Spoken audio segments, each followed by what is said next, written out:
Ashlyn Baker, and today we're going to be talking about cultural competency in the classroom. And to do so, I'm going to start by answering the questions provided for us.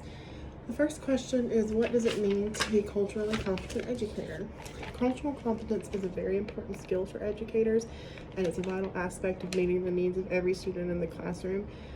And as a teacher, being culturally competent, it means being culturally self-aware and having the skills to teach students about other cultures other than our own, so all students can feel not only accepted but heard and felt, and so they can feel like they're embraced from their differences. And cultural competency is a skill that values diversity enough to include materials from other cultures on the same subject, and this will not only build the students' knowledge of the other cultures, but also enrich the knowledge being taught. Where do you see yourself on the cultural competency continuum chart, and why? I see myself in the culturally competent phase of the cultural competency continuum chart because I feel that I can create a classroom that's very welcoming and useful for all students of cultural backgrounds, regardless of anybody's beliefs or differences.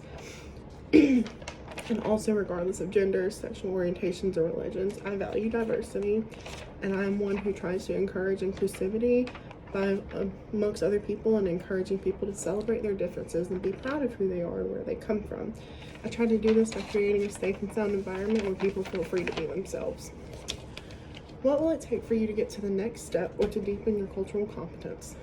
I think in order for me to get to the next step, I need to do a little bit more self-reflection and self-evaluation, become more aware of myself and who I am, try to learn more about myself as a future educator, and make sure that I'm being consistent as I can be and being culturally self-aware in order to deepen my knowledge on other students' cultures, other people's cultures in general, so that I can include the knowledge and subject matters and lessons that are going to be taught.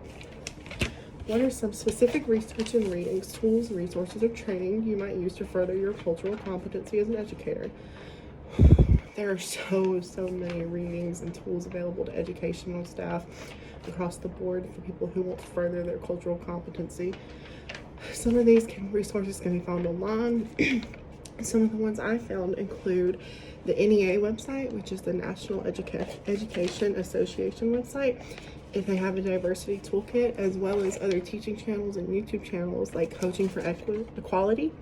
And you can also check out Teaching Tolerance's Critical Practices for Anti-Bias Education at tolerance.org. What will it look like to have cultural inclusivity in your future classroom? In my future classroom, I plan to make it so culturally inclusive, and because I will positively interact with all of my students and try my hardest to build relationships with them and encourage them to build relationships with each other.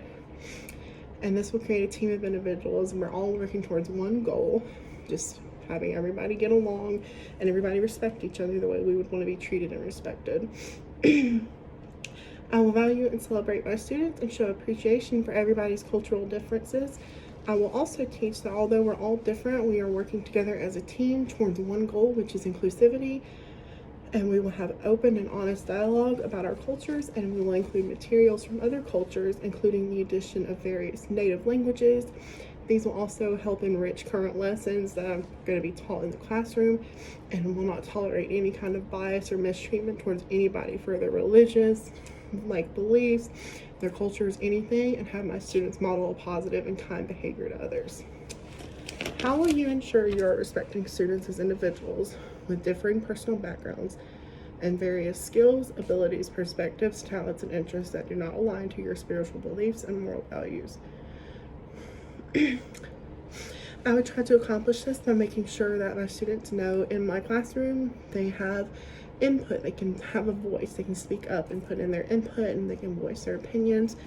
This will also include being able to express when they feel as though they're not being respected or treated correctly by me or another student or another educator. Another way would be laying out a yearly calendar at the beginning of each year, and I'll ask the students to let me know what their culture is and their background. That way I can be sure to include things from those, such as religious holidays that we can observe in the classroom, and I can put all of the information into lessons and free time. I can also help students encourage them and teach others about their culture by doing a weekly About Me presentation where the kids can kind of talk about themselves and tell everything about themselves and lay it out for the rest of the class to see. My name is Ashlyn Baker.